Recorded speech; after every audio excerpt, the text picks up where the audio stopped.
దూత media, power of news. ఇది కావాలి అని ఎప్పుడు రాజకీయాల్లో డైరెక్ట్ గా అడగరు, డిమాండ్లు కూడా చేయరు. ముందు మెల్లగా పొగబెడతారు, ఆ తర్వాత మంట రాజేస్తారు. ఇలా కొంపలో కుంపటి పెట్టేసి తనకు కావాల్సింది చేసేస్తారు చాలా మంది నాయకులు. ఇప్పుడు ఇదే రాజకీయ తంత్రం తెలంగాణ రాజకీయాల్లోనూ మనం చూడబోతున్నట్లుగా కనిపిస్తోంది. తాజాగా జరుగుతున్న పరిణామాలతో వినిపిస్తున్న మాట ఇది. బీసీ నినాదం అందుకున్న కాంగ్రెస్ ఎమ్మెల్సీ చింతపండు నవీన్ అలియాస్ తీన్మార్ మల్లన్న సొంత కొంపలో కుంపటి రాజేశారు. స్వపక్షంలోనే విపక్షంగా మారిపోయారు. హనుమకొండలో జరిగిన బీసీ రాజకీయ ఎద్దుబేరి సభలో తీన్మార్ మల్లన్న చేసిన వ్యాఖ్యలు తెలంగాణ రాజకీయాల్లోనే కాదు, సొంత పార్టీలో అగ్గి రాజేస్తున్నాయి. బీసీ రాగం ఎత్తుకున్న ఆయన పార్టీలోని రెడ్డి సామాజిక వర్గ నేతలపై అనుచిత వ్యాఖ్యలు చేయడం చర్చకు దారితీస్తోంది. ఇక తెలంగాణలో కాంగ్రెస్ ఎంతో ప్రతిష్టాత్మకంగా చేపట్టిన సమగ్ర కుటుంబ సర్వేను సైతం తప్పుబడుతూ తాజాగా మళ్లీ అదే రెడ్లపైకి కయ్యానికి కాలు దువ్వాడు మల్లన్న. మరీ ముఖ్యంగా నల్గొండకు చెందిన కాంగ్రెస్ సీనియర్ నేత సౌమ్యుడు వివాదరహితుడిగా పేరుగడించిన జానారెడ్డిని కులగణన విషయంలోకి లాగి నానా హైరాణ చేశాడు. అసలు ఈ వివాదంలోకి ఆయన లాగడం పట్ల కొందరు రాజకీయ నిపుణులు చెప్పే మాట ఒక్కటే: మల్లన్న మనసులో ఏదో నిగూఢ రహస్యం దాగి ఉందన్నది మాత్రం స్పష్టం అవుతుందంటారు. అసలే తెలంగాణలో మంత్రివర్గ విస్తరణ జరగబోతుంది కాబట్టి పార్టీ తనను గుర్తించడం లేదనో ఏమో అంటూ అనేవారు లేకపోలేరు. ఇక ఇలా హైరాణ చేసి పార్టీలోని పెద్ద నేతను టార్గెట్ చేస్తే అందరి దృష్టిలో పడి మంత్రికి అవకాశం కల్పిస్తారనేది కావచ్చనేవారు లేకపోలేదు. కానీ జానారెడ్డి లాంటి పెద్దల మీద కామెంట్లు చేస్తే రెడ్డి సామాజిక వర్గ నేతలు ఊరుకునే పరిస్థితి లేదు. తమ సొంత పార్టీలోనే ఎమ్మెల్సీగా కొనసాగుతున్నాడు కాబట్టి పార్టీ లైన్ దాటి ఏమనకుండా మిన్నకూరుకున్నారు కాంగ్రెస్ లోని రెడ్లు. అదే ఒక్కసారి ఆయన్ని పార్టీ నుంచి తొలగిస్తే మా రెడ్లంటే ఎలా ఉంటుందో మల్లన్నకు చూపిస్తామంటూ గుర్రుగా ఉన్నారు. ఇక మరోవైపు కులగణన నివేదిక బయటకు వచ్చినప్పటి నుంచి కాంగ్రెస్ సర్కార్పై ప్రతిపక్షాలు విమర్శలు గుప్పిస్తున్నాయి. అయితే బీసీలకు మేలు చేద్దామని ప్రభుత్వం చూస్తుంటే ప్రతిపక్షాలు తట్టుకోలేకపోతున్నాయని కాంగ్రెస్ నాయకులు వారిపై ప్రతి విమర్శలు చేస్తున్నారు. అయితే కులగణన సర్వేకు వ్యతిరేకంగా సొంత పార్టీ ఎమ్మెల్సీ తీన్మార్ మల్లన్న విమర్శలు చేయడం రాష్ట్రంలోని కాంగ్రెస్ ప్రభుత్వానికి ఇబ్బందికరంగా మారింది. ఇప్పుడు తెలంగాణలో కులాల చిచ్చు రాజేస్తున్నాయి. ఎమ్మెల్సీ స్థానంలో ఉండి ఇవేం దరిద్రపు మాటలంటూ బహిరంగంగానే ఫైర్ అవుతున్నారు చాలా మంది. పోలీస్ స్టేషన్లో కేసులు పెట్టేశారు మరికొందరు. ఈ మాటలకు తోడు రేవంత్ రెడ్డిపై మల్లన్న చేసిన వ్యాఖ్యలు ఇప్పుడు మరింత రచ్చ రాజేస్తున్నాయి. వచ్చే అసెంబ్లీ ఎన్నికల్లో బీసీ నాయకుడు ముఖ్యమంత్రి కావడం ఖాయమని, తెలంగాణకు రేవంత్ రెడ్డి చివరి ఓసీ సీఎం అంటూ తీన్మార్ మల్లన్న జోస్యం కూడా చెప్పారు. తెలంగాణకు బీసీలే ఓనర్లని, బీసీల ఆర్థికంగా వెనకబడ్డారని చెప్పడం నిజం కాదని, అవసరమైతే బీఆర్ఎస్ పార్టీని కొనేంత డబ్బు బీసీల దగ్గర ఉందని వివాదాలకు తెరలేపారు. ఈ మాటలతో ఆగేరా అంటే పార్టీ లైన్ క్రాస్ చేసి మరీ కులగణన సర్వే నివేదికకు నిప్పు పెట్టారు. ఇది ఇప్పుడు కాంగ్రెస్ ఆగ్రహానికి కారణమవుతోంది. దీంతో మల్లన్నపై చర్యలకు సిద్ధమైంది. షోకాజ్ నోటీసులు జారీ చేసింది. ఎందుకు నిప్పు పెట్టాల్సి వచ్చిందో వివరణ ఇవ్వాలని నోటీసుల్లో పేర్కొంది. మల్లన్న ఇచ్చే వివరణ సంతృప్తికరంగా లేకుంటే ఆయనపై వేటు తప్పదనే సంకేతాలు వినిపిస్తున్నాయి. ఇక అటు మల్లన్న తీరుపై కాంగ్రెస్ నేతలు ఘాటుగా రియాక్ట్ అవుతున్నారు. తాను కాంగ్రెస్ పార్టీలో ఉన్నారా లేదా అనేది తీన్మార్ మల్లన్నే డిసైడ్ చేసుకోవాలని అంటున్నారు. పార్టీలో ఉన్నప్పుడు పార్టీ లైన్లోనే మాట్లాడాలని, కులగణనపై ఏవైనా అభ్యంతరాలుంటే పార్టీలో అంతర్గతంగా చర్చించాలే కానీ ఇలా బహిరంగంగా మాట్లాడటం, ఆ పత్రాలను కాల్చివేయడం కరెక్ట్ కాదంటున్నారు.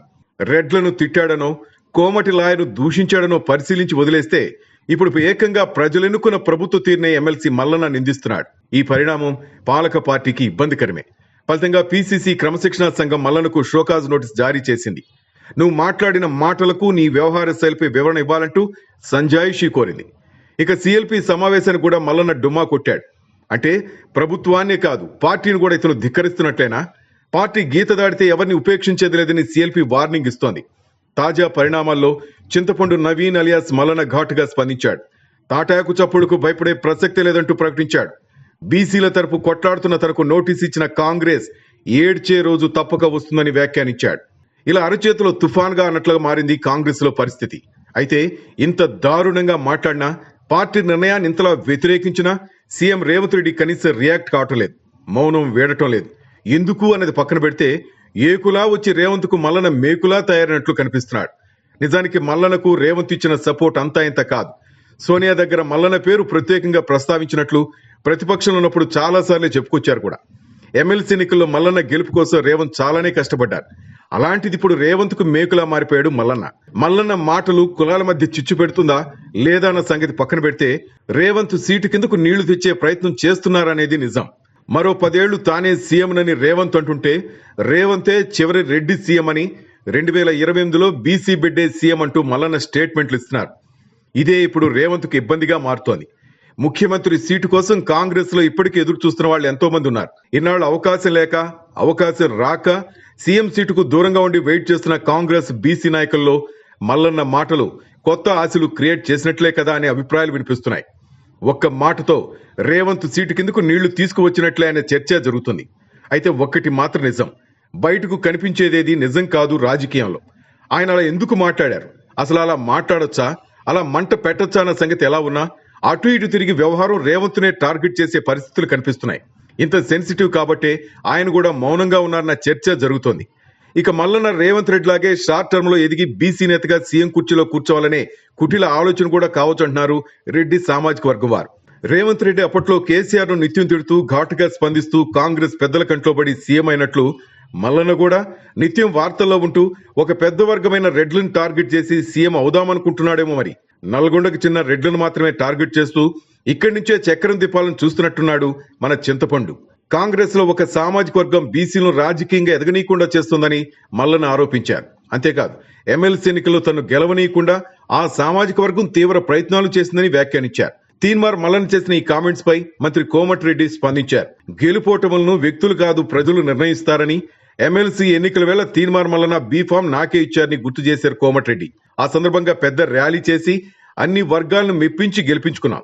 జిల్లాలో మంత్రిగా ఉండి ఎమ్మెల్సీ ఓడిపోవాలని ఎవరైనా కోరుకుంటారని కోమటిరెడ్డి అన్నారు. ఆయన బీసీ మీటింగ్ పెట్టి ఇతర కులాలను తిట్టడం మాత్రం కరెక్ట్ కాదంటున్నారు కోమటిరెడ్డి. వ్యక్తిగతంగా నన్ను తిడితే స్వాగతిస్తా గానీ ఒక కులాన్ని టార్గెట్ చేసి తిట్టడం బాగోలేదని సీరియస్ అయ్యారు. చూడాలి మరి మల్లన్న రేపిన మంట కారు చిచ్చుగా మారుతుందా, మధ్యలోనే ఆరిపోతుందా అని. హాయ్, నేను మీ RP Patnaik. Please subscribe to Dootha media. For more updates, please subscribe Dutta Media.